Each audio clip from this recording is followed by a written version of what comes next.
మన యొక్క రాష్ట్రానికి మాత్రమే పరిమితం అవ్వలేదు, కానీ రెవరెండ్ డాక్టర్ శామ్యుయల్ దాసి అయ్యగారికి ప్రభు ఇచ్చిన దర్శనం కొలది ఇంకా ఇతర రాష్ట్రములు వారి కలిగి ఉన్న భారమును బట్టి, వారికి దొరికిన వనరులను బట్టి ఆ యొక్క దర్శనము వ్యాప్తి చేయబడటానికి ప్రభు కృపను అనుగ్రహించి అన్నారు. అంత మాత్రమే కాదు, 2 అద్భుతమైన సాక్ష్యాలు మనం విని ఉన్నాం.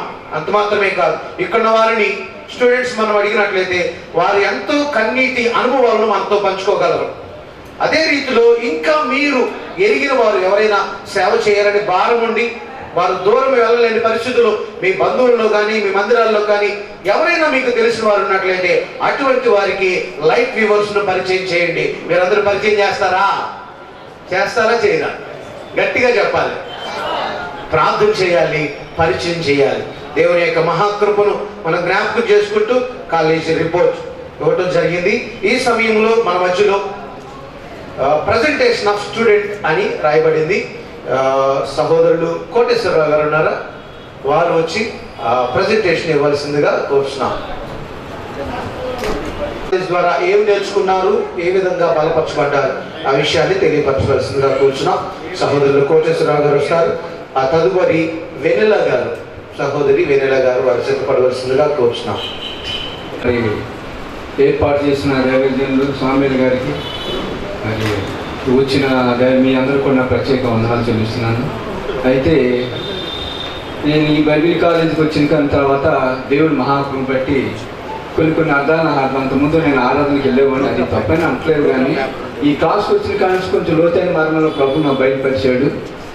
ఏంటంటే దేవుని యందు ఎవరైతే భయభక్తి కలిగి ఉంటారో వాళ్ళు ఆశ్రయించబడతారు అనేది ఇది సత్యం. నేను దేవునికే భయపడేవాడిలాగా ఈ బైబిల్ కాలేజీలో నేను వేసుకున్న మొట్టమొదటి మాటలై భయం అంటే ఏంటంటే ఇటువరకు ఏంటంటే ప్రార్థనకి వెళ్తున్నా కొన్ని సమస్యలు పరిస్థితులు బట్టి కొన్ని పద్ధతులు మాట్లాడటమే కానీ ఏమైనా కొన్ని లోటుపాట్లు ఉండే. ఈ బైబిల్ కాలేజీకి వచ్చిన తర్వాత నేను నాకు అర్థమైపోయి కొన్ని మానేయటం జరిగింది. దేవుని వ్యతిరేకమైన పనులు ఏమీ చేయట్లేదు. దేవుడు మహాకృపను బట్టి మరి బైబిల్ కాలేజీలో కూడా చాలా అనుభవమైన మాటలు స్వామిలు గారు చెప్పడం నేర్చుకున్నాను.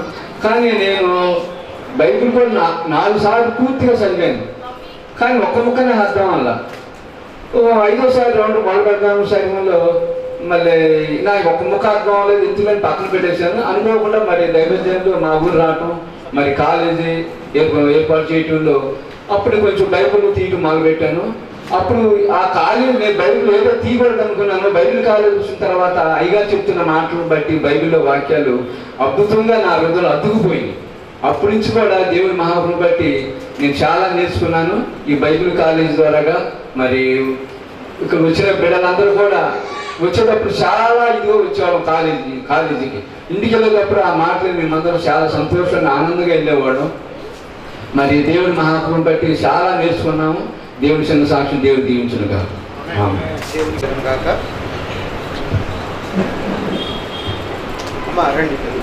దేవునికి మహిమ కలుగును గాక. మన మధ్యలో వేరే గారు రావాల్సిందిగా కోరుచున్నా. వేదిక మీద ఆసీనులైన దైవ సేవకులందరికీ నా వందనాలు. మరి ఈ కార్యక్రమాన్ని చూడడానికి వచ్చిన ప్రతి ఒక్క బిడ్డకి నా వందనాలు చెప్పుకుంటున్నాను. మరి గత కొంతకాలం క్రిందట, 1 సంవత్సరం క్రిందట నా పరిస్థితి ఎలా ఉందంటే ప్రతి విషయంలో కూడా కలవరం, గలిబిలి, ఆందోళన, వేదనకరమైన పరిస్థితుల్లో మందిరానికి వెళ్తున్నాను, రక్షణ పొందాను, బాప్తిసం తీసుకున్నాను. దేవుని గురించి ఎన్నో విషయాలు తెలుసుకోవాలి, అనేక మందికి దేవుని గురించి తెలియచెప్పాలి, నాతోటి సహోదరులు నిజమైన క్రైస్తవ్యం ఎలా ఉండాలి అనే ఒక పట్టుదల, ఆశ అయితే నాకు ఉండేది. మరి అది ఎలా వివరించి చెప్పాలో, ఎవరికి చెప్పాలో నాకు తెలిసేది కాదు. మా తోట ఉన్న వాళ్ళకి లేదా మా ఇంటి పక్కన ఉన్న వాళ్ళకి దేవుని గురించి చెప్తా ఉండేదాన్ని, చాలా ఆసక్తిగా ఉండేది. అయితే మా సహోదరులు మరి ఆమారు అలాగే పెడన సేవ పరిచయం చేస్తున్నారు మా సహోదరులు. మరి వాళ్ళు ప్రతిసారి 2 సంవత్సరాల నుంచి బైబిల్ క్లాస్కి రావటం, మరి అయ్యగారి దగ్గర, సమయలయ్య గారి దగ్గర మరి చాలా విషయాలు తెలుసుకుంటున్నాము. బైబిల్ క్లాస్కి వెళ్తే మన ఆత్మీయంగా బలపడతాము, తర్వాత దేవుని గురించి తెలుసుకోవాలని అనేకమైన అంశాలని వాళ్ళు మాకు బాగా వివరించి చెప్తున్నారు. నువ్వైతే తెలుసుకుంటావు, నీకెందుకంటే అనేక మందికి చెప్పాలని ఆశ ఉంది కాబట్టి నువ్వైతే చక్కగా వివరిస్తావని వాళ్ళు చెప్తా ఉండేవాడు. అంత జ్ఞానం మనకు లేదు, దేవుడు వారి జ్ఞానాన్ని. అయితే నేను కూడా చాలా ఆసక్తి చూపించేదాన్ని, వెళదాం అనుకుని. మరి బాబుని బట్టి నా పరిస్థితి బాగా ఆ సంవత్సరం వెళ్ళడం మానేశాను. అయితే దేవుని మహాకృపను బట్టి మరి నాకు ఈ సంవత్సరం బైబిల్ క్లాస్కి రావడానికి దేవుడు ఎంతగానో అవకాశాన్ని ఇచ్చాడు. మన భర్త కూడా అడ్డం అయితే ఏం చెప్పలేదు, వెళ్ళు నీ ఆసక్తి కాబట్టి తెలుసుకో, అనేక మందికి మరి దేవుని గురించి చెప్పాలి అంటే నువ్వు తెలుసుకోవాలి కదా. నా ఆలోచన ఏంటంటే మనము దేవుని గురించి చెప్పాలి అంటే మనము దేవుని గురించి పూర్తిగా మనకు తెలియాలి. అనేకమైన విషయాల్ని యువతల వాళ్ళకి చెప్పాలి అంటే ముందు నీకేం తెలుసు అనే ప్రశ్న మనకి వేస్తారు. కాబట్టి నేను ఈ బైబిల్ క్లాస్కి వచ్చినప్పుడే నా పరిస్థితి అంతా పక్కన పెట్టేసి దేవుని గురించి అనేకమైన విషయాలు తెలుసుకోవాలి, కొత్త విషయాలు తెలుసుకోవాలి. ఒకవేళ తెలిసిన వాళ్ళు ఎవరైనా ఉన్నా మనకి తక్కువే తెలుసు, ఇంకా తెలుసుకోవాల్సిన ఆ మాటలు బైబిల్ గ్రంథంలో ఇంకా లోతుగా ఉన్నాయి అనే ఆలోచన కలిగి ఉంది ఆ బైబిల్ క్లాస్కి రావడానికి జరిగింది. దేవుడు మహాకృపను బట్టి మరి మొదటి నుంచి కూడా ఇప్పటి వరకు కూడా ఎన్ని వారాలు అయితే జరిగినాయో, కొన్ని వారాలు ఆబ్సెంట్ అయినప్పటికీ కూడా కొన్ని వారాలు దేవునికి మరి అనేకమైన విషయాలు తెలుసుకోవడానికి బైబిల్ క్లాస్కి రావడం జరిగింది. మరి నా అనుభవపూర్వకంగా నేను చెప్పేది ఏంటంటే, మరి బైబిల్ క్లాస్కి వచ్చినప్పుడు మరి సేవకులను దేవుడు అక్కడ వాడుకొని వాళ్ళు ఎంతగానో బలపరిచి మరి మా కోసం వాళ్ళు ప్రయాసపడుతూ మరి దేవుని యొక్క మాటల్ని చక్కగా అందించడానికి అనేకమైన విషయాల్ని, లోతైన మర్మాల్ని మాకు తెలుసు అనే విషయాన్ని మీకేమి తెలియదు. సేవకు వెళ్ళే వాళ్ళు ఇలాగూ ప్రతి విషయంలో దేవుని కోసం నిలబడాలి. చనిపోయేంత పరిస్థితి వచ్చినప్పటికీ కూడా నిజమైన క్రైస్తవులుగా ఎలా ఉండాలి, ఒక సైనికులుగా మనం ఎలా ఉండాలి, మనకంటే ముందుగా అనేక మంది విశ్వాసులు లేదు దేవుని పరిచర్యకి వెళ్ళిన బోధకులు హతసాక్షులు అయిపోయిన పరిస్థితి మనం చూస్తాం. ఆ విషయాలు చెప్తున్నప్పుడు మేడం గారికే కాదండి, మాకు కూడా హృదయం కదిలించబడి నిజమైన క్రైస్తవులు ఎలా ఉండాలి, దేవుని అనుభవపూర్వకంగా అనుభవించాలని, అలాగే దేవుని ప్రేమను ఎలా రుజువు చేస్తావు నువ్వు అని అన్నప్పుడు ప్రకృతి ద్వారా విషయాలు మరి సేవకులు మాతో పంచుకున్నారు. మరి అలాగే మరి దేవుడులో నువ్వు దేవుని కోసం ప్రయాసపడుచున్నప్పుడే ఇదిగో నువ్వు ఇలాంటి పరిస్థితుల్లో నువ్వు ఉండాలి, ఒక నాయకుడుగా నువ్వు ఇలా ఉండాలి, ఒక నాయకురాలిగా నువ్వు ఇలా ఉండాలి, నీలో ప్రతి విషయాన్ని కూడా తగ్గించుకొని నిరీక్షణ కలిగి ప్రతి దాంట్లో కూడా నువ్వు ధైర్యంగా ఉన్నప్పుడు దేవుని కొరకు నువ్వు పాటుపడతావు. అలాగే మేము నేర్చుకున్నాం. ఇదే కాదండి, చెప్పాలంటే బోర్డులు ఉంటాయి. మరి దేవుని మహాకృపను బట్టి మర్మాలు అనేకమైన కొత్త విషయాలు నాకు తెలుసు అనుకుని నేను ఏదో గొప్ప కాదు కంటే తెలుసు నాకు అనేకమైన మందికి చెప్పేదాన్ని, ఇదిగో ఇలాంటి మర్మాలు ఉన్నాయి, బైబిల్లో ఇలాంటి మాటలు ఉన్నాయి నేను అనుకునేదాన్ని. కానీ అంతకు మించిన విషయాలు మరి నాకు తెలిసినప్పుడు నేను చాలా సంతోషపడి మరి మా ఇంటికి వచ్చి అందరికీ చెప్పడం, మరి సేవకులు ఇలాగ కొత్త విషయాలు నాకు చెప్పారు, బైబిల్లో ఇలాంటి మర్మాలు ఉన్నాయి, మనకి కొంచెమే తెలుసు, సముద్రం అంత లోతుగా ఉంది బైబిల్ గ్రంథం అని అనేకమైన విషయాలు చెప్పడానికి దేవుడు నాకు ఎంతగానో సహాయం చేశాడు. మరి చిన్న సాక్ష్యాన్ని ముగించుకుంటున్నాను.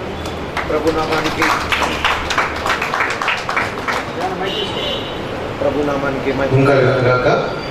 ఈ సమయంలో పామరులో దేవుని పరిచయం చేస్తున్న పాస్టర్ సీమోన్ గారు ఉన్నారా, వారు వచ్చి ప్రార్థన చేయవలసిందిగా కోరుచున్నాను. కృప కలిగిన మన స్తోత్రాలు ప్రభా. ఇదిగోనైనా సమయంలో గారిని ప్రేమించి తల్లి, ఇదిగోనైనా తొలి సేవకులందరినీ కూడా ప్రేమించి ప్రభా, ఇదిగోనైనా 7 సంవత్సరాలుగా ప్రభా అనేకమైనటువంటి ప్రభా తల్లి, ఇదిగోనైనా సేవకులను ఇంకా బలమైనటువంటి సేవకులుగా బలమైనటువంటి సాధనాలుగా ప్రభా తండ్రి ఇదిగోనైనా సిద్ధపరచడానికి నాయన ఎంతగానో సహాయం చేస్తావు. వందనాలు స్తోత్రాలు అయ్యా. తండ్రి ఇదిగోనైనా ఈ సంవత్సరంలో కూడా ప్రభా ఎన్నో సమస్యలు వచ్చినప్పటికీ, కరోనా వచ్చినప్పటికీ ప్రభా వాటిలన్నిటి విషయాల్లో పక్కన పెట్టి ప్రభా తండ్రి వారికి మీరు ఇచ్చినటువంటి దర్శనాన్ని బట్టి, వారికి ఉన్నటువంటి ఆ భారాన్ని బట్టి ప్రభా ఇదిగో నేను నూతనంగా ఇంకా అనేకమైనటువంటి సేవకులను ప్రభా తయారు చేయడానికి తనకు మీరు ఇచ్చినటువంటి ఈ కృపను బట్టి వందనాలు స్తోత్రాలు. ఈరోజు ఇక్కడ జరుగుతున్నటువంటి ప్రభా ప్రతి విషయంలో కూడా నాయన మీరే తోడయ్యండి. అదిగో నూతనంగా ప్రభా సేవకునైనా సమర్పించుకుంటున్నటువంటి బిడ్డల్ని నీ ఆత్మ అభిషేకంతో నింపి తండ్రి, ఇంకా నేను ఇక్కడ జరుగుతున్నటువంటి ప్రభా ఈ బైబిల్ క్లాస్ని ఇంకా మీరు బలంగా నాయన సిద్ధపరిచి ఇంకా అనేకమైనటువంటి సేవకులను సిద్ధపరచడానికి సహాయం చేయండి అని ఇదిగో ప్రభు అనేకమైనటువంటి బిడ్డలు సాక్ష్యం ఇచ్చారు. నిజమే ప్రభా, తన ద్వారా నాయన అదిగో నాయన సమయాలయ్య గారి ద్వారా మేము అనేకమైనటువంటి సంగతులు తెలుసుకొని తండ్రి ఇదిగో సేవ చేస్తున్నటువంటి వారు ఉన్నారు, ఇంకా సేవ చేయడానికి సిద్ధపడుతున్నటువంటి వారు ఉండగా వారిని కూడా మీరు బలపరచండి.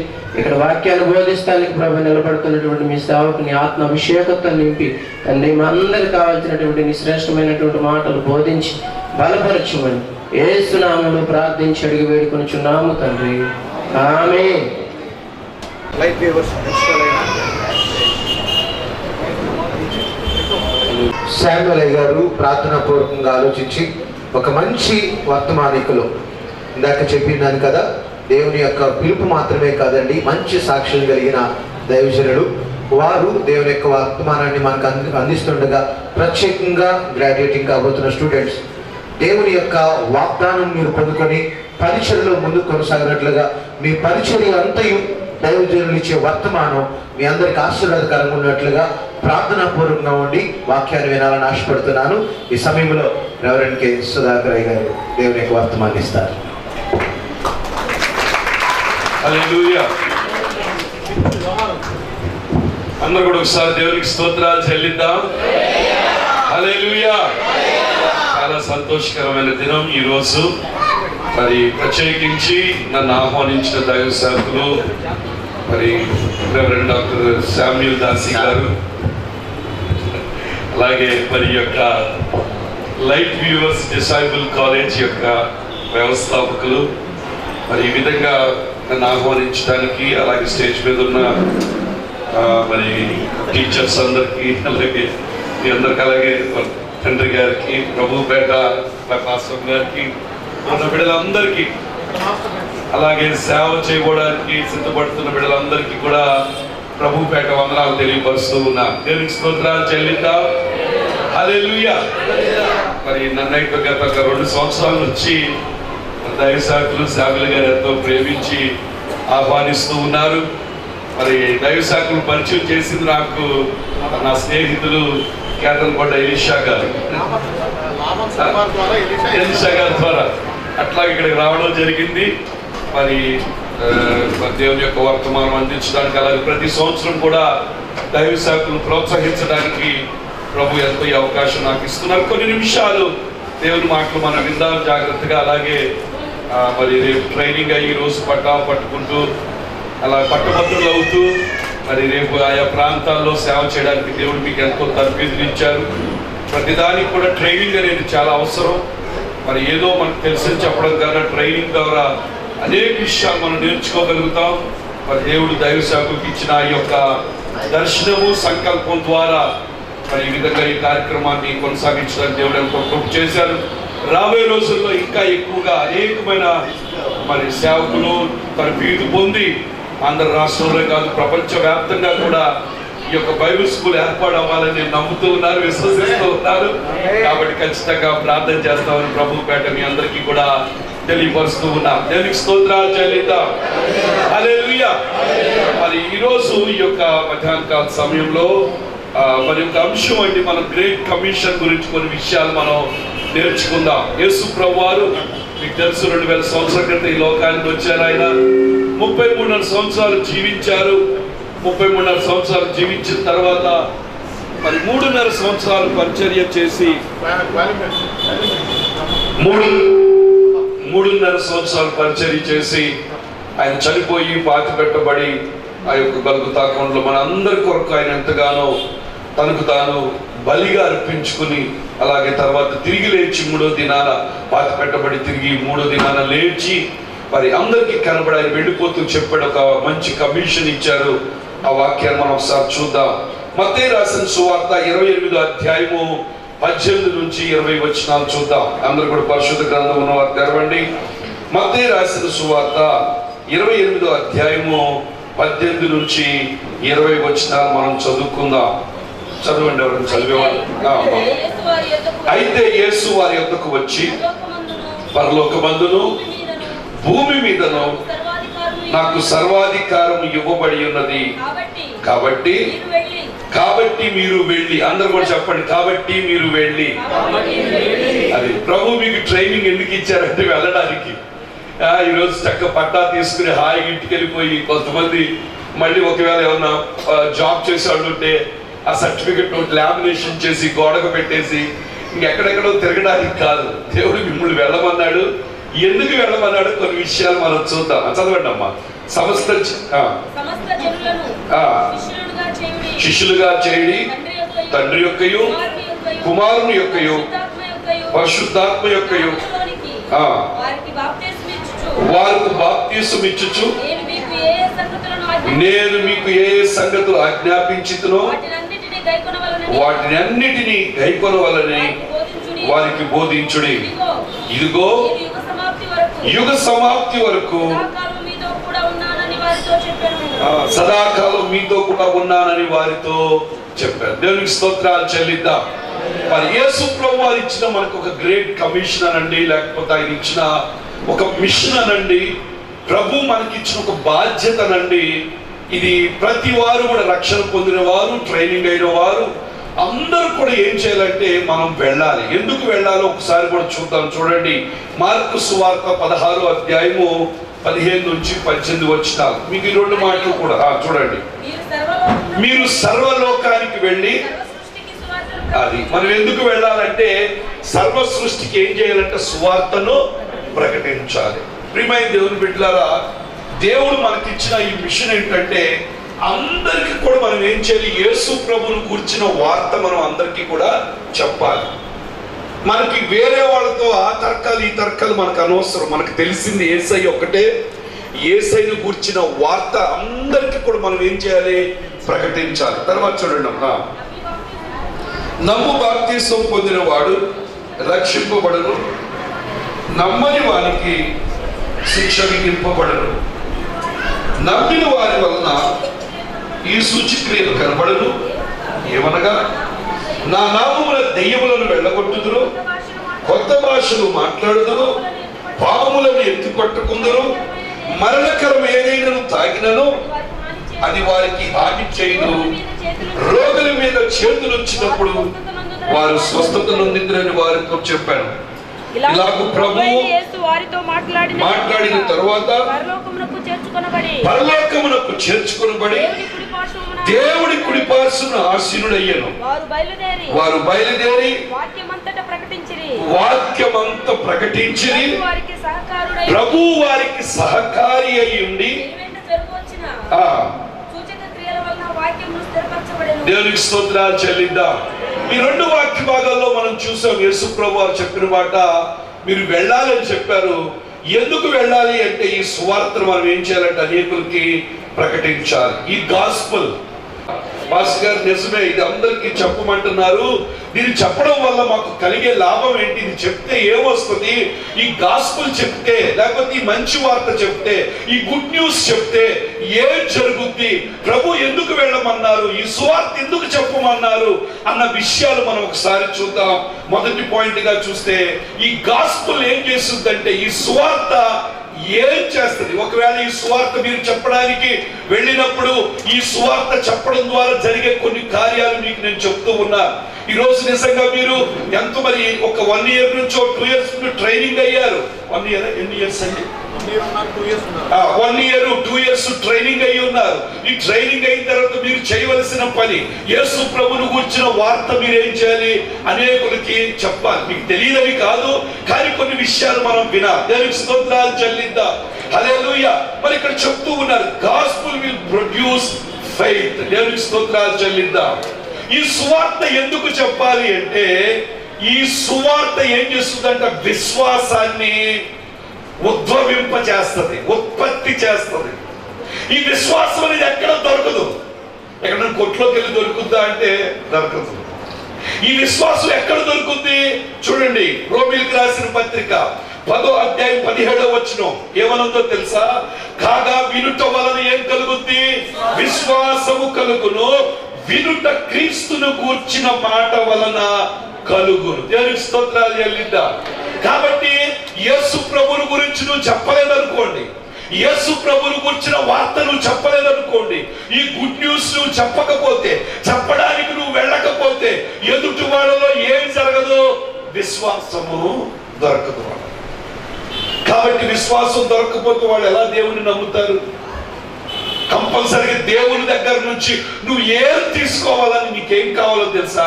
విశ్వాసంగా. ప్రియమైన దేవుని బిడ్డలారా, ఈ లోకంలో మనకు రూపాయలు ఉపయోగపడుతుంది. ఏదైనా కొనుక్కోవాలంటే రూపాయలు కాదు, 100 రూపాయలు, 1000 రూపాయలు, 1,00,000 రూపాయలు, 1,00,00,000 రూపాయలు.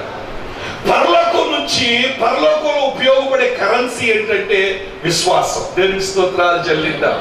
విశ్వాసం లేకుండా భూమి మీదకి నువ్వు ఏమి తీసుకురాలి. దేవుని చేతిలోంచి నువ్వు ఏది తీసుకోవాలన్నా నీకు కావాల్సింది ఏంటో తెలుసా? విశ్వాసం కాదు. ఈ విశ్వాసాన్ని ఉత్పత్తి చేసేది ఏంటో తెలుసా? దేవుని సువార్త. నువ్వు వెళ్ళి ఒక ఇంటికి వెళ్ళి, ఏమంటే యేసు ప్రభుని నమ్ముకోండి, యేసు ప్రభు గొప్ప దేవుడు అండి అని నువ్వు చెప్తూ ఉంటే వాళ్ళలో ఏం పెరుగుద్దో తెలుసా? వినుట ద్వారా ఏం కలుగుద్దంట? ఒకరోజు ఒక ఆయన ఒక విషయం జరిగింది, ఇది నిజంగా జరిగిన సత్యం. శ్రీకాకుళంలో చాలా మంచి కుటుంబమే, అన్యుల కుటుంబం, కానీ మంచి టాపీ మేస్త్రి. పనిచేసేవాడు బాగా తాగేసి చెడు అలవాట్లకు, వ్యసనాలకి లోబడిపోయి భయంకరమైన పరిస్థితుల్లోకి వెళ్ళాడు. ఎలాంటి పరిస్థితుల్లోకి వెళ్ళిపోయాడంటే, ఇంట్లో ఆహారం లేదు, పిల్లలకి కూడా, ఇద్దరు పిల్లలు, బట్టలు కొనే స్థితి కూడా లేదు. వాళ్ళకు ఓన్లీ ఒక చిన్న డ్రాయర్ల మీదే బ్రతికింప చేస్తున్నాడు వాళ్ళని. వాళ్ళు చూసినప్పుడు బాధ కలుగుతుంది. ఏంటి నా బ్రతుకు ఇలాగ అయిపోయింది, నా జీవితం ఇలాగ అయిపోయింది, అయ్యో నన్ను విడిపించేవాళ్ళు ఎవరు లేరా? ఈ తాగుడు నుంచి, ఈ గుట్కాల నుంచి, లేకపోతే ఈ చెడు వ్యసనాల నుంచి ఎవరు విడిపిస్తారని మనోడు చేయవలసిన ప్రయత్నాలు, చెప్పిన ప్రయత్నాలు అన్ని కూడా ఆయన చేశాడు. ఎల్లని కొండ లేదు, ఎక్కని కొండ లేదు, అన్ని. ఎందుకంటే అన్యుల్లో ఉన్నాడు కాబట్టి విజయవాడ వచ్చాడు, తిరుపతి వెళ్ళాడు, అడు తిరిగాడు, ఇడు తిరిగాడు. అక్కడ ఎన్ని ప్రాంతాలు, వినండి నా మాట, వినాలి. ఆ పిల్లోని చూస్తే మీకేం రాదు, మీ గురించే నన్ను పిలిచింది ఇక్కడికి. దేవుని స్తోత్రాలు చెల్లిద్దాం. అటు ఇటు తిరగమాకండి దయించి. కొంచెం దేవుని మాటలు కదా, ఎవరు ఆటలాళ్ళు ఆడుకుంటున్నారు తిరిగేవాళ్ళు. నేను కూడా నేను చెప్పి వెళ్ళిపోద్ది అన్నట్లు ఉంది. నాకు అలా నచ్చదు. ఎప్పుడు కూడా ఎక్కడికైనా వెళ్ళామంటే కొన్ని మాటలు వాళ్ళకి నేర్పించాలని ఆశ, లేకపోతే ఎందుకంటే దూరం. హల్లెలూయా, హల్లెలూయా. అయితే ఆయన ఏం చేశాడంటే, చాలా అక్కడి నుంచి పోయాడు. భార్య పేరు బంగారు లక్ష్మి, కానీ ఆమె జీవితం బంగారు జీవితం లాగా లేదు. చాలా దుర్భరమైన పరిస్థితిలో ఉంది, చాలా భయంకరంగా ఉన్నాడు. ఆమె పేరు బంగారు లక్ష్మి. తినటానికి తిండి లేదు, ఎప్పుడు దెబ్బలు, భయంకరంగా తాగుబోతు పరిస్థితి. సరే, చాలా భయంకరంగా అయిపోయిన జీవితం. ఆయన అనుకున్నాడు, ఏ విధంగా అయినా సరే నేను బయటికి రావాలి, ఎలాగైనా బయటపడాలని ఎన్నో ప్రయత్నాలు చేశాడు. ఒక్కరోజు కూడా ఒక్క ప్రయత్నం కూడా సక్సెస్ కాలేదు. ఒకరోజు ఏమైందంటే, మీలాగే ట్రైనింగ్ పొందిన ఒక దైవ సేవకుడు ఆ ఊరికి సువార్త దండయాత్రకి వెళ్ళాడు. వెళ్ళి ఆ ఊర్లో ఉన్న మధ్యలో ఒక రావి చెట్టు దగ్గర చుట్టూ అరుగుంటే, అరుగు మీద నిలబడి ఏం చేస్తున్నాడంటే, ఇదిగో నువ్వు ఎటువంటి పరిస్థితుల్లో ఉన్నా నేను ప్రకటించే యేసయ్య నీ బ్రతుకుని మార్చగలడు, నీ కుటుంబాన్ని మార్చగలడు, నీ జీవితాన్ని అందరి ముందు ఆశీర్వాదకరంగా ఉంచగలడని చెప్తూ ఉంటే మనోడు ఎక్కడో కూర్చుని వింటా ఉన్నాడు. సైలెంట్ గా వింటా ఉండి మనసులో ఒక ఆలోచన వచ్చింది. నిజమే కదా, నేనున్న దాంట్లో ఎంతో మందికి నేను అవకాశం ఇచ్చాను. విజయవాడలో ఉన్న వాళ్ళకి అవకాశం ఇచ్చాను, తిరుపతిలో ఉన్న వాళ్ళకి అవకాశం ఇచ్చాను, ఇంకా మాకున్న వాళ్ళందరికీ అవకాశం ఇచ్చాను. అందరికి అవకాశం ఇచ్చారు, కానీ ఎవరు కూడా నన్ను మార్చలేకపోయారు. ఈ యేసయ్యకి అవకాశం ఇచ్చి ఒకసారి చూద్దామని చెప్పి ఏం చేశాడంటే, ఆ ఊర్లో ఉన్న ఒక మందిరానికి ఈ దైవ సేవకుడు చెప్పిన మాట మీద నమ్మకం కలిగి ఆ ఊర్లో ఉన్న మందిరానికి ఆదివారం ఏం చేశాడంటే, సైలెంట్ గా వెళ్ళి ఆ చివరి లైన్ లో కూర్చున్నాడు. దైవ సేవకులు వాక్యం చెప్తున్నారు, అయ్యో ఇదిగో దేవుడు మీ జీవితంలో గొప్ప కార్యాలు చేయబోతున్నాడు. ఖచ్చితంగా ప్రభువుని నమ్ముకుంటే ప్రభువుకు అసాధ్యమైంది ఏదీ లేదు. ఈ దేవుడు సజీవుడు, ఈ నీ లోకానికి వచ్చింది నీ బ్రతుకును మార్చడానికే అని చెప్తుంటే ఆయన వింటూ ఉండి ఏడుస్తూ ఉన్నాడు. సరే దేవా, నువ్వు నిజమైన దేవుడు అయితే ఖచ్చితంగా నా పరిస్థితి మార్చమని చెప్పి ఆయన అడిగాడు. అడిగిన తర్వాత సరే చెప్పి ఇంటికి వెళ్ళాడు. పొద్దున్న నుంచి సాయంత్రం వరకు ఏమి తినలేదు, ఏ గుట్టకాలు ఏమి ముట్టుకోకుండా చక్కగా ఉన్నాడు. సాయంత్రం గారు మళ్ళీ ఏంటో తెలుసా, అలవాటు పడి ప్రాణం కదా, మళ్ళీ వెళ్ళిపోయాడు. ఇట్లా పడిపోయి అయ్యో ఏంటి నా పరిస్థితి అయిపోయింది. ఒక రోజు ఇలా మందిరానికి వెళుతూనే ఉన్నాడు. ఒక రోజు ఏం చేశాడంటే, దేవుని సన్నిధిలో నేను ఇంకా మారాలి ఎట్టి పరిస్థితుల్లో అని చెప్పి ఆయన మోకరించి ఏం చేశాడు తెలుసా, భోజనం చేసిన తర్వాత దేవుని దగ్గర కూర్చుని అడుగుతున్నాడు, యేసయ్యా నిజంగా నువ్వు గొప్ప దేవుడు అయితే నా పరిస్థితులు నువ్వు మార్చవా అని చెప్పి ప్రభు దగ్గర అడుగుతూ ఉంటే అలా ప్రార్థన చేస్తూ ఉండగా ఇంకా భార్య అందరూ నిద్రపోయి ఈయన అలాగే ఏడుస్తూ దేవుని దగ్గర ఎక్కి ఏడుస్తుంటారు. భార్య వచ్చాడు, ఎందుకు ఇలా ఏడుస్తున్నావంటే నాకు బాగోలేదు, నేను ప్రభు దగ్గర ఆయన దగ్గర నేను ఏడ్చుకుంటున్నాను అని అలా ప్రార్థిస్తుంటే సడన్ గా ఎవరో ఒక ఆయన తెల్లటి బట్టలు వేసుకుని వచ్చి ఒక స్వరం వినపడింది. నా కుమారుడు నువ్వు భయపడతాను కళ్ళు తెరిచి చూశాడు. ఎవరు నన్ను మాట్లాడుతున్నారు, ఎవరు నన్ను ఉచ్చరిస్తే, ఎవరు మాట్లాడుతున్నారు అటు ఇటు చూసినప్పుడు ఎవరూ కనపడలేదు. సరే అని చెప్పి మళ్ళీ కళ్ళు మూసుకుని ప్రార్థిస్తే ఎవరో ఒక తెల్లటి ఆయన వచ్చి వీపు మీద ఆయన చేయి అలా తాకిన తర్వాత అలా ఒక్క బారిలో పడిపోయాడు. నిద్రపడి పొద్దున్న లేచి చూస్తే అసలు ఏదో ఒక తెలియని కార్యం జరిగింది. వెంటనే ఆయన జీవితంలో ఏదో మొత్తానికి అయింది. ఇంకా మందులు కానీ ఆ గుట్కాలు చూస్తుంటే ఆయనకు వాంతులు అయిపోతుంది, దాన్ని ముట్టుకోవాలని లేదు, ఒకలాంటి విరక్తి వచ్చేసింది. ఎంతో అద్భుతంగా ఆయన దేవుడు రక్షించాడు. ఒకప్పుడు తిండి లేని ఆయన ఈ రోజు ఆయన కింద 20 మంది పనిచేస్తున్నారు. నెలకి 80,000 రూపాయలు సంపాదిస్తూ ఉన్నాడు.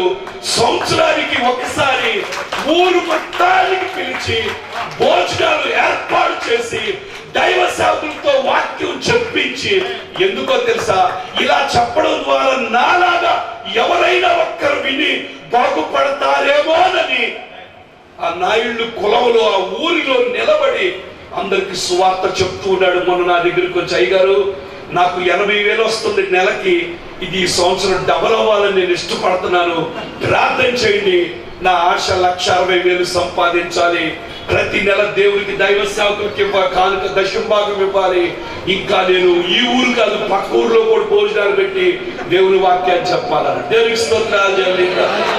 ఇప్పుడు ఆ మనిషి మారడానికి కారణం ఇంకో సత్యం చెప్పమంటారా, ఈ మనిషిలో ఎంత పని జరిగిందని ఆ ఊరికి వచ్చి ఆ చెట్టు మీద నిలబడి వాక్యం చెప్పిన దైవ సేవకుడికి తెలియదు.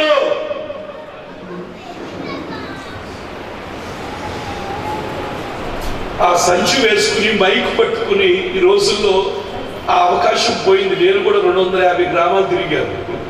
2 బళ్ళు తీసుకుని 5 పాస్టర్లు తీసుకుని 30,000 కరపత్రాలు తీసుకుని పిచ్చోళ్ళలాగా సేవకు వచ్చే ముందు ప్రతి గ్రామానికి వెళ్ళి క్రైస్తవులు ఉండే ప్రాంతాన్ని వదిలిపెట్టి అన్యులుండి పొద్దున్నే పొలాలకు వెళ్ళి వచ్చి చెట్టు కింద కూర్చుని అష్టాచమ్మాలు ఆడుకుంటా కూర్చుంటారు. ఆడ దగ్గరికి వెళ్ళి సువార్త ప్రకటించాం. అప్పుడు ఇప్పుడు 2004లో ఇప్పుడు అంటానికి ఎక్కడెక్కడ బోర్డు పెట్టేశారు. దేవునికి స్తోత్రాలు చెల్లిద్దా. వాళ్ళు మనుషులు ఆపడం ప్రారంభించారు, కానీ ఆన్లైన్ ద్వారా, యూట్యూబ్ ద్వారా, ఫేస్బుక్ ద్వారా వాళ్ళ ఇళ్లలోకి టీవీల ద్వారా మనం వెళ్ళిపోవచ్చు. దేవునికి స్తోత్రాలు చెల్లిద్దా. హల్లెలూయా. దాన్ని ఎవడు ఆపలేడు. దేవునికి స్తోత్రాలు చెల్లిద్దా. హల్లెలూయా, హల్లెలూయా, హల్లెలూయా. సెల్ ఫోన్ ఆన్ చేయగల వాక్యం కనబడాలి నీది.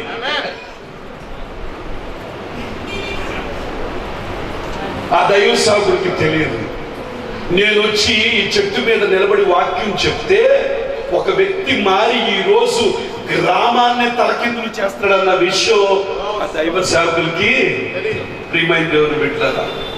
అందుకని ఈ సువార్తను ఏం చేయాలి తెలుసా, ఎవరు వింటారో వినరో మనకు అనవసరం. ఇర్మియా అంట 33 సంవత్సరాలు కష్టపడ్డాడు, ఒక్క ఆత్మ కూడా సంపాదించలేదు. నోవా 120 సంవత్సరాలు కష్టపడ్డాడు, ఆ కుటుంబాన్ని రక్షించుకున్నాడు. విన్నా వినకపోయినా ఇర్మియాతో దేవుడు చెప్పాడు, విన్నా వినకపోయినా నువ్వు వెళ్ళి ఏం చేయాలి తెలిసి సువార్తను నువ్వు సువార్త ప్రకటిస్తున్నప్పుడు నీకు తెలియదు ఎదుటి వాళ్ళు ఏం జరుగుతుందో. నా దగ్గర ఏం క్లూ లేదు. ఈ రోజు ఈ వాక్యం నేను చెప్తున్నప్పుడు నీ హృదయంలో ఎటువంటి కార్యం జరుగుతుందో నాకు తెలియదు. But something will happen here. ఏదో ఒకటి ఇక్కడ జరుగుతుంది. కాబట్టి సువార్త ప్రకటించడం ద్వారా విశ్వాసం పెరుగుద్ది. విశ్వాసం లేకుండా చూడండి, ఒకసారి హెబ్రీయులకు రాసిన పత్రిక 11వ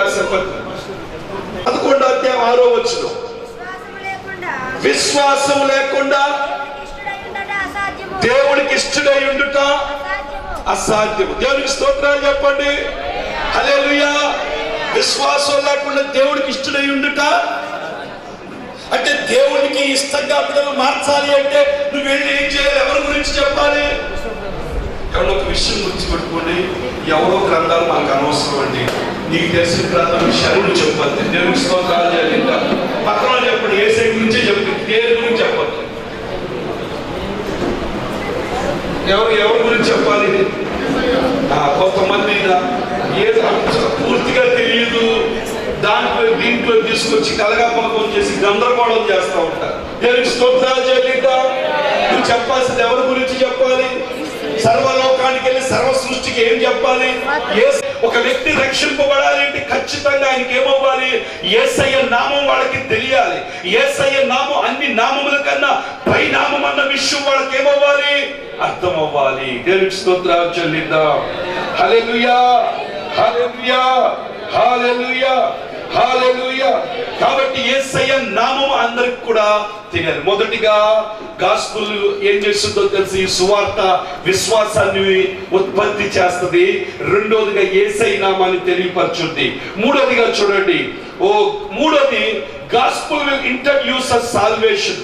ఈ సువార్త రక్షణను మనకు పరిచయం చేస్తుంది. దేవునికి స్తోత్రాలు చెల్లిద్దాం. ఈ సువార్త మనకు రక్షణను ఏం చేస్తుందో తెలుసా? పరిచయం చేస్తుంది. మార్కు సువార్త 16వ అధ్యాయం 16వ వచనం, నమ్మి బాప్తిసం పొందిన వాడు రక్షింపబడును, నమ్మని వానికి శిక్ష విధింపబడును. దేవునికి స్తోత్రాలు చెల్లిద్దాం. హల్లెలూయా, హల్లెలూయా. కాబట్టి సువార్త మనకి ఏం చేస్తుందో తెలుసా? రక్షణను పరిచయం చేస్తుంది. యేసు ప్రభువుని గురించి నువ్వు చెప్పకపోతే, యేసయ్యను గురించి వారికి చెప్పకపోతే, పరలోకం గురించి నరకం గురించి చెప్పకపోతే వాళ్ళు ఎలా రక్షింపబడతారు? ఖచ్చితంగా నువ్వేం చేయాలో తెలుసా? చెప్పాలి. దేవునికి స్తోత్రాలు చెల్లిద్దాం. హల్లెలూయా. మొదటిగా విశ్వాసాన్ని ఉత్పత్తి చేస్తుంది. రెండోదిగా యేసయ్య నామాన్ని లోకానికి పరిచయం చేస్తుంది. మూడోదిగా ఏంటో తెలుసా? రక్షణను కలిగిస్తుంది. ఏంటిది? ఈ సువార్త. కాబట్టి ఈ సువార్త చెప్పడానికి సేవకులు, మీ ప్రిన్సిపల్ గారు, మీ కరస్పాండెంట్ గారు, మీ టీచర్లు అందరూ కూడా మిమ్మల్ని తయారు చేశారు. ఎందుకో తెలుసా? మీ ఉన్న ప్రాంతంలో ఉన్న వారందరికీ కూడా దేవుని సువార్తను మీరేం చేయాలో తెలుసా? ప్రకటించాలి. దేవునికి స్తోత్రాలు చెల్లిద్దాం. సువార్త గాస్పుల్ విల్ ఇంట్రడ్యూస్ హెల్, నరకాన్ని పరిచయం చేస్తారు. దేవునికి స్తోత్రాలు చెల్లిద్దాం. హల్లెలూయా, హల్లెలూయా. ఈ సువార్త ఏం చేస్తుంది? నరకాన్ని కూడా పరిచయం చేస్తుంది. నువ్వు యేసు ప్రభువుని గురించి చెప్పినప్పుడు ఖచ్చితంగా నువ్వేం చేస్తావు తెలుసా? పరలోకం గురించి చెప్పాలి, నరకం గురించి చెప్పాలి. నమ్మి బాప్తిసం పొందిన వాడు రక్షింపబడును, నమ్మని వారికి శిక్ష. అగ్ని ఆరదంట, పురుగు చావు. కాబట్టి ఖచ్చితంగా ప్రభువుని గురించి మనం చెప్పాలి. ఎంతో మంది నశించుకోతున్నారు. ఎంతో మంది లోకంలో ఎలా నిజంగా చూడండి, ఎంత స్ట్రాంగ్ గా ఉండి ఆరోగ్యంగా ఉండి అసలు చాలా కాలం బ్రతుకుతావు అన్నవాడు కూడా కళ్ళ ముందే వెళ్ళిపోతున్నారు. మొన్న రీసెంట్ గా మన మన మన రాష్ట్రంలో ఒక మంత్రి గారు, అసలు ఆయన చనిపోతారు ఎవరు ఊహిస్తారా? ఆయన చూస్తే ఒకవేళ ఎంత పట్టు ఉండిపోయి ఆయాసంతో వెళ్ళిపోతాడు బాబు తొందరగా అనుకుంటారు. అసలు ఎంత స్ట్రాంగ్ గా, ఎంత బలంగా ఉన్నాడు. మరణం అంత తొందరగా వస్తుందని ఎవరు ఊహించారా? ఆయన కూడా కల్లో అనుకుని ఉన్నాడు. ఇలాగ ఎంతమంది చనిపోతూ ఉన్నారు. అటువంటి వారికి ఈ సువార్తే నరకానికి వెళ్లకుండా ఆపగలుగుతుంది. వాళ్ళని పరలోకంలోకి ట్రాన్స్ఫర్ చేస్తారు. దేవునికి స్తోత్రాలు చేయలేదు. ఇప్పుడు మీరు ఆత్మలు ట్రాన్స్ఫర్ చేసే పని మీకు ఇచ్చాడు దేవుడు. దేవునికి స్తోత్రాలు చేయలేదు. హల్లెలూయా, హల్లెలూయా, హల్లెలూయా, హల్లెలూయా, హల్లెలూయా. వినండి, పర్వాలేదు, మైక్ లేదు, నేను చెప్తాను. కాబట్టి పరలోకానికి ట్రాన్స్ఫర్ చేయడానికి దేవుడు ఏం చేశాడు తెలుసా? ఈ పనికి మిమ్మల్ని ఎన్నుకున్నాడు. దేవునికి స్తోత్రాలు చెల్లిద్దాం. పక్కన చెప్పండి, పరలోకానికి మనం ఆత్మలు ట్రాన్స్ఫర్ చేయాలని చెప్పండి. లేదా ఈ మందిరంలో వచ్చి ఆ మందిరంలోకి ఆత్మలు ట్రాన్స్ఫర్ చేస్తారా? ఈ మధ్య ఈరోజు చాలా మంది అదే ట్రాన్స్ఫర్లు అయిపోతున్నాయి. ఇక్కడ జనాలు అక్కడ, అక్కడ జనాలు అక్కడికి అట్లా ఉంటుంది. ఎంతో కష్టపడి సంపాదించి నిజంగా ఇక్కడ తండ్రిగా ఉన్నారు. ఎంత కష్టపడి సేవ చేసి ఎన్ని ఆత్మలు, కొన్ని ఆత్మలు లేదు ఎక్కడెక్కడో కొన్ని, అయ్యో మమ్మల్ని కన్నా ఈయన అని కూడా మర్చిపోయి వేరే దొడ్లోకి వెళ్ళి కూర్చోండి. అలాంటి పని మీరు చేయమాకండి. మీరు కష్టపడి చేపలు పట్టండి, కానీ వేరే గంపలో చేపలు మాత్రం దయ్యుంచి మీరు తీసుకెళ్ళండి ప్లీజ్. నేను చెప్తున్నాను, దేవుడు ఇవ్వగలడు మీకు. దేవుడు మిమ్మల్ని ఎన్నుకున్నాడంటే, ఒకవేళ సేవలో మీరు సాగుతూ ఉంటే, ఒకవేళ దేవుడు మందిరాన్ని ఏర్పాటు చేస్తే ఖచ్చితంగా నువ్వు పిల్లల్ని కనాలి, కష్టపడాలి. ప్రభు నీకు ఇవ్వగలడు. దేవునికి స్తోత్రాలు చెల్లిద్దాం. హల్లెలూయా, హల్లెలూయా, హల్లెలూయా. కాబట్టి ఈ యొక్క సువార్త నరకాన్ని ఏం చేస్తుందో తెలుసా? పరిచయం చేస్తుంది. దేవునికి స్తోత్రాలు చెల్లిద్దాం. అలాగే ఈ సువార్త పరలోకాన్ని కూడా పరిచయం చేస్తారు. దేవునికి స్తోత్రాలు చెల్లిద్దాం. Gospel will introduce heaven. చూడండి, యోహాను రాసిన సువార్త 14వ అధ్యాయం 2-4 నుంచి, నా తండ్రి ఇంత అనేక నివాసములు కలవు, లేని ఎడల మీతో చెప్పుదురు, మీకు స్థలము సిద్ధపరచ వెళ్ళుచున్నాను. నేను వెళ్ళి మీకు స్థలము సిద్ధపరచని ఎడల నేనుండు స్థలములో మీరును ఉండులాగున మరలా వచ్చి నా యొద్ద నుండుటకు మిమ్మును తీసుకొని పోవుదును. నేను వెళ్ళుచున్న స్థలమునకు మార్గము మీకు తెలియనని చెప్పారు. ప్రభు మళ్ళీ రాబోతున్నాడు. నిజంగా ఈ రోజు మనం చూస్తున్న ప్రపంచంలో ఈ తెగులు వస్తుందని ఎవరు ఎక్స్పెక్ట్ చేయలేదు. యుద్ధాలు జరుగుతూ ఉన్నాయి. ఇలాంటి యుద్ధాలు వస్తాయని మనకు తెలియదు. ఇవన్నీ కూడా రాకడకు సూచనలుగా ఉన్నాయి. ప్రభు త్వరగా రాబోతున్నాడు. కాబట్టి అందరికీ చెప్పాలి, ఖచ్చితంగా యేసయ్య గురించి పరిచయం చేయాలి, వాళ్ళలో విశ్వాసాన్ని పెంచాలి, వాళ్ళు యేసు ప్రభు ద్వారా రక్షణ ఇప్పించాలి. వారిని దేవుని సన్నిధిలో తండ్రి యొక్కయో కుమారుని యొక్కయో పరిశుద్ధాత్మ నామములో వారికి ఏం చేయాలి తెలుసా? బాప్తీసాన్ని ఇవ్వాలి. దేవునికి స్తోత్రాలు చెల్లిద్దాం. ఆ విధంగా దేవుని సన్నిధిలో మనం అందరం కూడా కొనసాగాలి. దేవునికి స్తోత్రాలు చెల్లిద్దాం. హల్లెలూయా. మొదటిగా ఈ సువార్త ఏం చేస్తుంది చెప్పండి? ఏం చేస్తుంది? విశ్వాసాన్ని ఉత్పత్తి చేస్తుంది, వృద్ధి చేస్తుంది. రెండవదిగా ఈ సువార్త ఏం చేస్తుంది? యేసయ్య నామాన్ని పరిచయం చేస్తుంది. ఈ సువార్త ఏం చేస్తుంది చెప్పండి? మూడవదిగా రక్షణను ఇస్తుంది. ఈ సువార్త ఏం చేస్తుంది? నరకాన్ని తెలియపరుచుద్ది. ఈ సువార్త ఏం చేస్తుంది? పరలోకాన్ని తెలుస్తుంది. కాబట్టి సువార్త చెప్పాలా వద్దా? కాబట్టి మీరు వెళ్ళాలా వద్దా? ఈ రోజు వెళ్ళే వాళ్ళు తక్కువైపోయారు, పడుకునే వాళ్ళు ఎక్కువైపోయారు. చక్కగా హ్యాపీగా కష్టపడకుండా ప్రశాంతంగా పడుకుందా, ఏం బాధ లేదు, ఎవరు కూడా ఏదో ఇస్తారు కాదు. కష్టమైన, నష్టమైన, ఇరుకైన, ఇబ్బంది అయినా సరే ప్రభు కొరకు మీరు అందరూ ఏం చేయాలి తెలుసా? పని చేయాలి. ఒక సాక్ష్యాన్ని చెప్పి నేను ముగిస్తూ ఉన్నాను. బాపట్లలో ఒక అమ్మాయి, అమ్మ మాట్లాడు మాకు వినండి.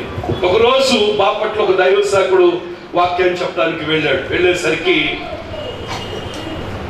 వాక్యం చెప్పడానికి వెళ్ళిన తర్వాత ఆ వాక్యం చెప్తున్నప్పుడు లంచ్ టైంలో ఒక ఆయన అక్కడికి రావడం జరిగింది.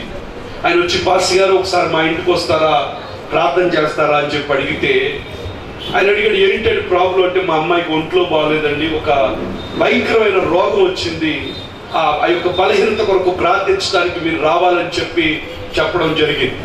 సరే అని చెప్పి ఈయన ఏం చేశాడంటే, సరే మీటింగ్ అయిన తర్వాత ఖచ్చితంగా మీ దగ్గరికి, మరి ఇక్కడ మీటింగ్ వాళ్ళు ఏమనుకుంటారు, ఖచ్చితంగా ఒకవేళ తీసుకొస్తే బాగుండంటే సాయంత్రం 7 ఆ ప్రాంతంలో ఏం చేశారంటే వాళ్ళు ఆ యొక్క పాపని ఒక టాటా ఏసీలో దాన్ని తీసుకుని వచ్చారు.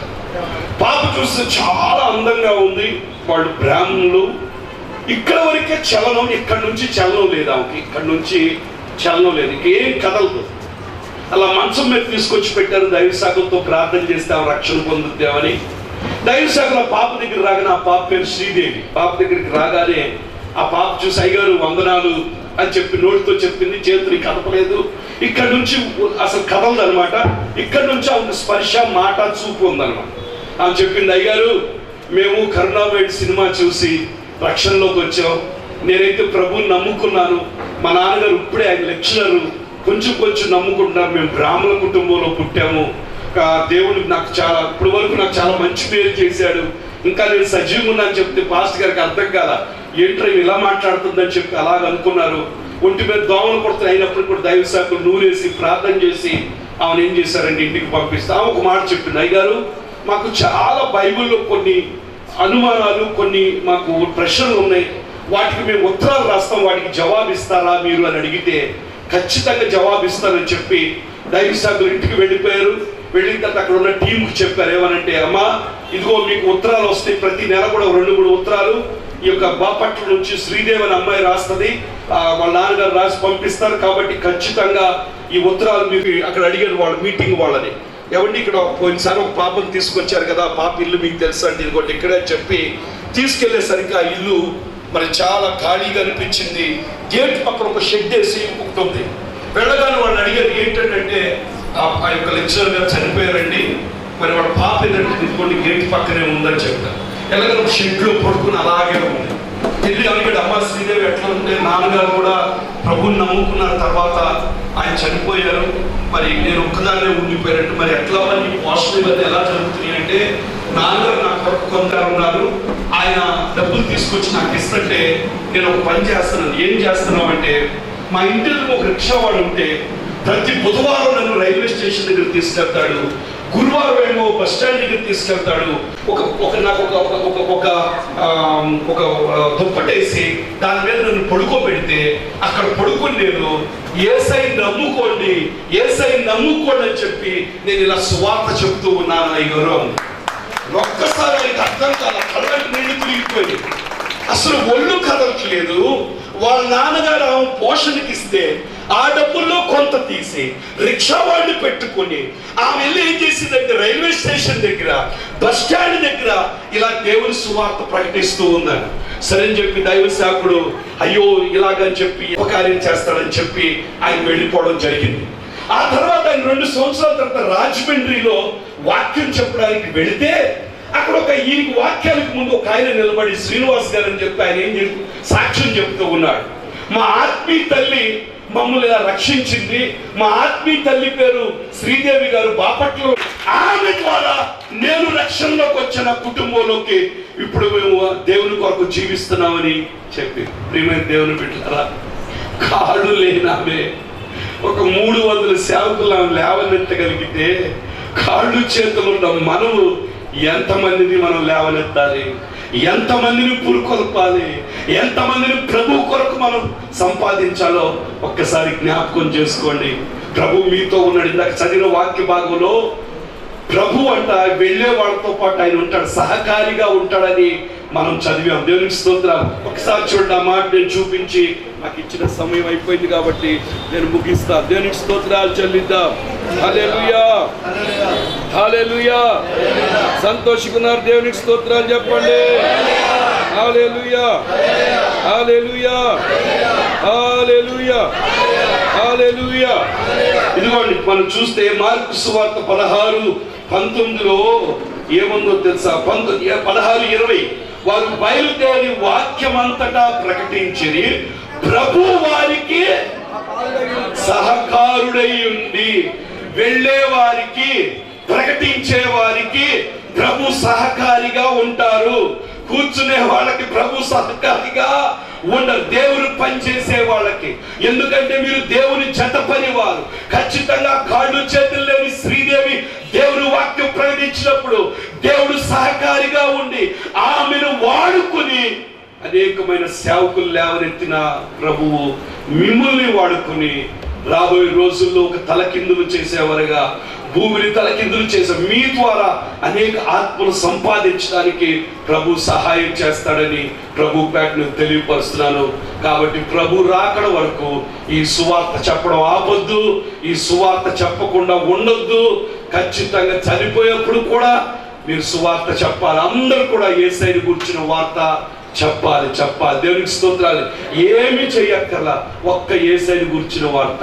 చిన్న మాట చెప్పి నేను ముగిస్తాను. ఇంకొక చిన్న సాక్ష్యం, చాలా గొప్ప సాక్ష్యం. దేవునికి స్తోత్రాలు చెల్లిద్దాం. హల్లెలూయా, హల్లెలూయా. ఒక రోజండి ఒక పాపకి చిన్న వయసులో వివాహం చేశారండి. 14-10 పల్లెటూరులో చేస్తున్నప్పుడు కూడా చేస్తా ఉన్నారు చాలా మంది. చేస్తే వెంటనే ఆమెకి కాన్పులు వచ్చినాయి. 3 పిల్లలు పుట్టారండి. పుట్టిన తర్వాత భర్తకి ఏమొచ్చిందంటే టీబీ వచ్చి భర్త చనిపోయాడండి. ఆ టీబీ ఏమో కూడా వచ్చి కొన్నాళ్ళు బలహీనం అయిపోయింది. తల్లిదండ్రులు చూడాల్సినంత కాలం చూశారండి. తర్వాత తల్లిదండ్రులు కూడా చనిపోయారు. ఆమె పరిస్థితి ఎలా అయిపోయింది, అసలు ధైర్యం అయిపోయింది. ఏం చేయాలి చూస్తే రోగం ఇళ్లలో పనిచేయడం ప్రారంభించింది. శక్తి లేదు, ఒక రోజు వెళ్తే ఒక రోజు వెళ్ళదు. సరైన ఆహారం లేదు. 3 పిల్లలు కూడా పెంచలేని స్థితిలో ఉంది. ఏం చేయాలి అర్థం అవుతే ఆ ఊర్లో ఉన్న ఒక దైవ సేవకుడు ఈమె పరిస్థితిని గమనించి ఆ రోడ్లో వెళుతున్నప్పుడు ఆమెను చూచి, అమ్మా ప్రభువుని ఒకసారి నమ్ముకోండి అమ్మా, ప్రభు మీ పరిస్థితి మారుస్తాడమ్మా, ఈ ప్రభు సజీవుడమ్మా అని ఈ మాటలు చెప్తూ ఉంటే ఒకరోజు ఆ మనసు కనిపించింది. అయ్యో నా బంధువులు నన్ను వదిలేశారు, కట్టుకున్న భర్త నన్ను వదిలేశాడు, కన్న తల్లిదండ్రులు వెళ్ళిపోయారు, ఎవరు నాకు లేరు. అయ్యో నా పరిస్థితిని మార్చేది ఎవరు?